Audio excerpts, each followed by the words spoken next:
Everyone आज फेरि हामी यो कहाँ हो बसन्तपुर आइरहेको छौँ। हेर्न सक्नुहुन्छ आज शनिबारको दिन कति धेरै मान्छे रमाइलो छ।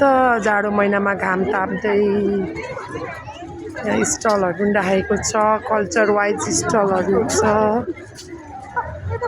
रमाइलो छ।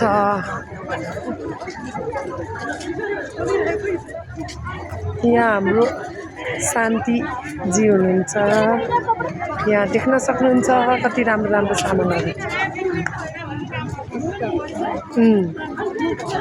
कपडाहरूको भयो, मास्कहरूको भयो, ढाकाको भयो, सुजहरू,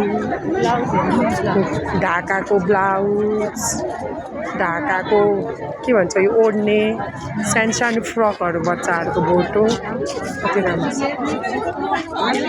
ढाकाको आइटम, ढाका टोपी लाउनु भएको छ।